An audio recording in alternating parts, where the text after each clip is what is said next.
The moment she walked in, I saw it, the disbelief, the anger, the heartbreak. Her voice cracked as she screamed my name, and in that instant, I knew, she didn't just see me. She judged me. My heart raced as I stood frozen, trying to process what had just happened. I wanted to explain, to tell her the truth, but the look in her eyes, those accusing, tear-filled eyes, left me speechless. How did we get here? How did everything I'd built with my daughter crumble in a single moment? What she thought she saw. I can't even bring myself to say it out loud. But I'll never forget the words she said before she ran out of the room. Words that cut deeper than I ever thought possible. Words that made me question if I'd lost her forever. My daughter, Ava, is 15, and like most teenagers, she's incredibly close to her dog, Jasper. They've been inseparable since she was just a little girl. Jasper is more than just a pet to her, he's her best friend, her protector, and the one constant in her life. I've always admired their bond, the way she confides in him, the way he watches over her, always sensing when she's upset. I remember when she first brought him home, this tiny, scruffy puppy with big eyes. Over the years, he became more than a dog, he was a part of our family. He would sit by her side when she was sad, wagging his tail, like he knew exactly how to make her smile. But as much as I admired their connection, I never thought it would lead to something like this. I never imagined that one day, I would find myself at the center of a misunderstanding so big that it would shake the very foundation of our relationship. That day, Jasper was acting strangely. He was usually so full of energy, always running around and wagging his tail, but today, he was limping. With each step, he winced and let out a soft whine, his eyes downcast as if he was in pain. I knelt down to examine him and saw a small cut on his leg, nothing too deep, but it was enough to make him uncomfortable. The skin around it was raw and red, and I could tell it had been bothering him for a while. I knew how much Ava loved him. She was always so gentle with him, always taking care of him, and the thought of her seeing him in pain made my stomach churn. I didn't want her to get upset or worry, so I decided to take care of it myself before she came home. I grabbed the first aid kit from the bathroom and began to clean the wound, my hand steady as I gently wiped away the dirt. Jasper sat still, his big brown eyes watching me as if he understood I was trying to help him. As I leaned over Jasper, carefully cleaning the wound on his leg, I was completely absorbed in the task at hand. My fingers were gentle as I wiped away the dirt and applied antiseptic to the small, raw spot on his leg. He flinched slightly but didn't pull away, his big brown eyes looking up at me with trust. I kept murmuring softly to him, trying to soothe him, trying to make sure he was comfortable. He was more than just a dog to us, he was family, and I couldn't bear the thought of him suffering. I was so focused on Jasper, making sure I wrapped the bandage just right, that I didn't hear the front door open. It was only when I heard the sound of hurried footsteps approaching that I looked up, startled. I didn't have time to react before Ava appeared in the doorway. The moment she saw us, her face went white. Her eyes were wide with shock, her mouth slightly agape. For a brief moment, she just stood there, frozen, as if she couldn't comprehend what she was seeing. I stood up quickly, my heart racing, trying to explain. Ava, it's okay, I'm just helping Jasper. He's hurt, and I'm taking care of him, but before I could finish, she took a step back, her hand flying to her mouth, her breath shallow. Her eyes flickered between me and Jasper, and I saw the horror in her expression. She was trembling, and the look on her face made my stomach drop. "What are you doing?" she shouted, her voice cracking with disbelief. Why are you touching him like that?" I felt my chest tighten, and for a moment, I couldn't speak. I tried to form words, but they wouldn't come. I could see the disgust in her eyes, the way she recoiled from me as if I were a stranger. To her, I must have looked like I was doing something wrong, something unspeakable. I reached out toward her, desperate to explain, but she took another step back, her eyes wide with fear. "No, I don't understand. What's going on?" She looked at Jasper, then back at me, and I could see the confusion clouding her face. Why are you so close to him? Why are you doing this? My heart ached as I watched her, knowing that no matter how hard I tried to explain, she couldn't see what I saw. To her, it must have looked like something else entirely. I tried again, my voice shaky. Ava, I'm just helping him. He's hurt, and I didn't want you to see him like this. But she shook her head, her face twisted with disgust. She took another step back, her hand still over her mouth as if she couldn't bear to watch. I don't even know who you are anymore, she whispered, her voice barely audible, before she turned and ran out of the room.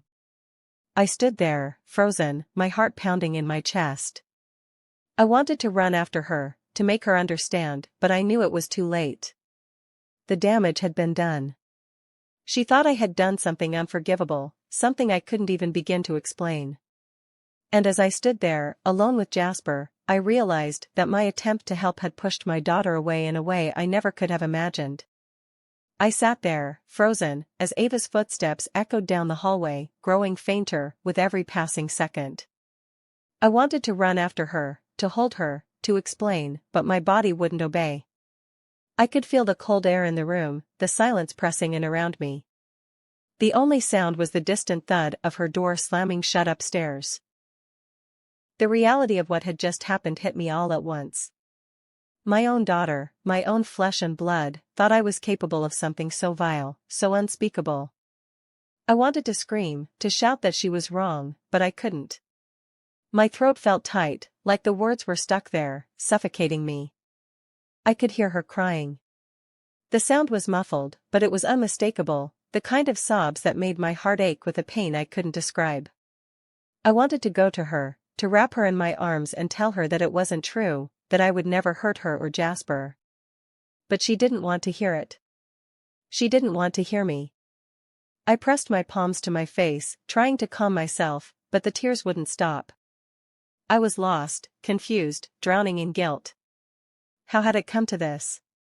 How had a simple act of kindness, of caring for her dog, turned into something that shattered everything I had built with her? My mind raced, replaying the moment over and over again. Her eyes, wide with horror, filled with disgust, haunted me. I could still see her face, the way she recoiled from me, the way she looked at me like I was a stranger. I had always been there for her. I had always protected her. How could she think that I would do something like this? How could she believe I was capable of betraying her trust? I stood up, pacing the room, my hands trembling. Every step felt heavier than the last. The house felt empty, too quiet. The weight of the silence pressed down on me, suffocating me. I tried to focus, to think clearly, but my mind kept circling back to the same question: how could I fix this? I could hear her muffled sobs again, and it broke me all over again. I wanted to go to her, to beg for forgiveness, but I knew it wasn't that simple. She wasn't ready to listen. She wasn't ready to understand. I sat back down, burying my face in my hands, feeling the tears welling up again. I had no idea how to make this right. I didn't even know where to begin. I had always been her mother, her protector, the one she trusted above all else. But now, I felt like a stranger in my own home. The night stretched on, endless and heavy. I couldn't sleep. Every time I closed my eyes, I saw her face, the confusion, the hurt, the betrayal.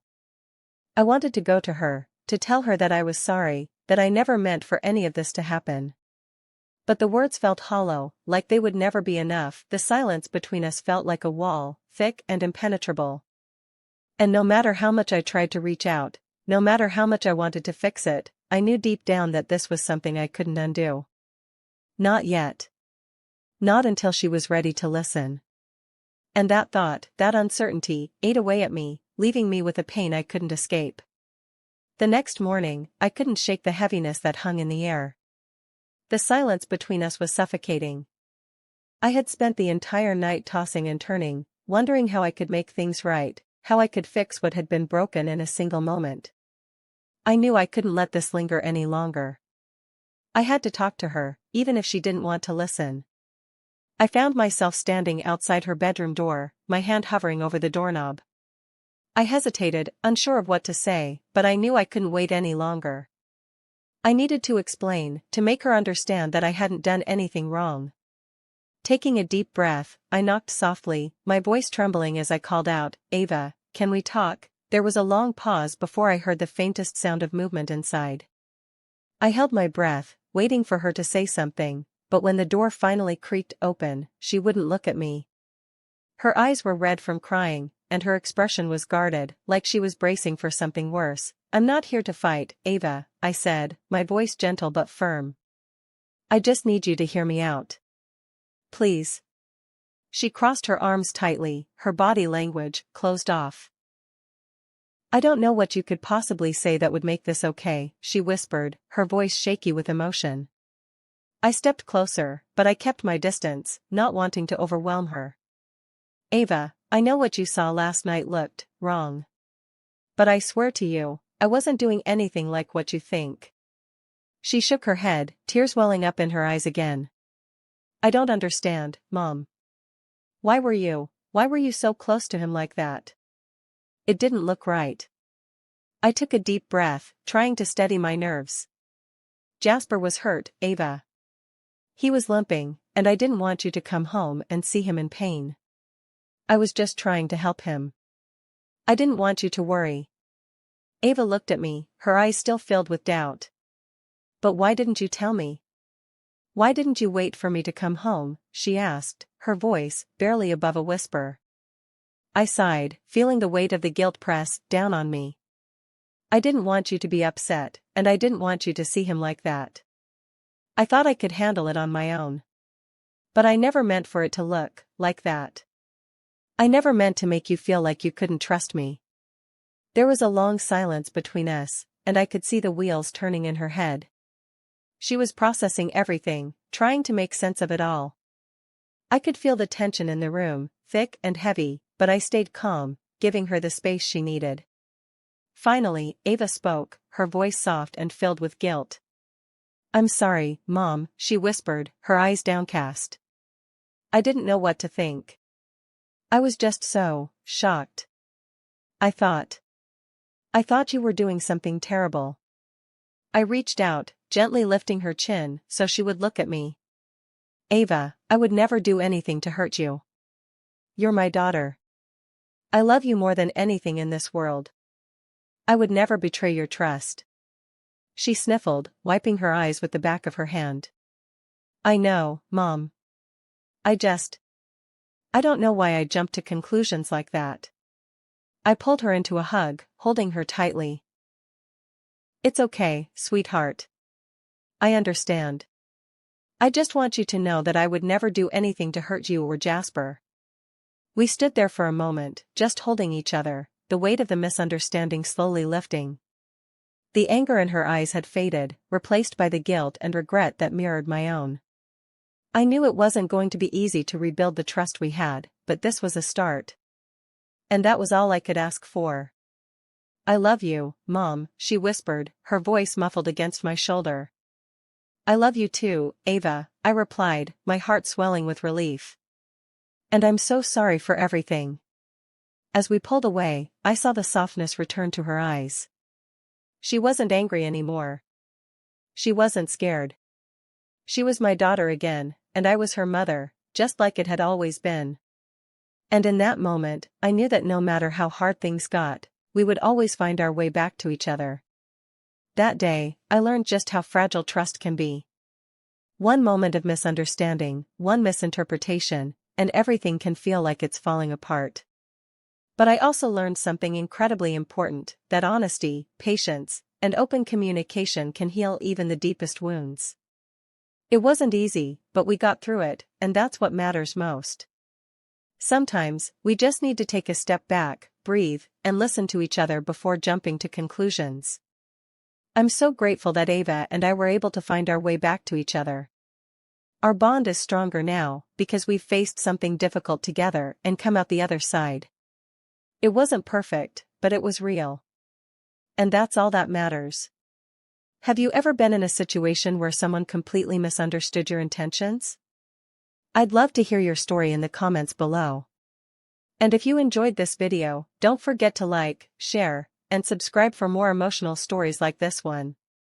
Your support means the world to me, and I can't wait to share more with you.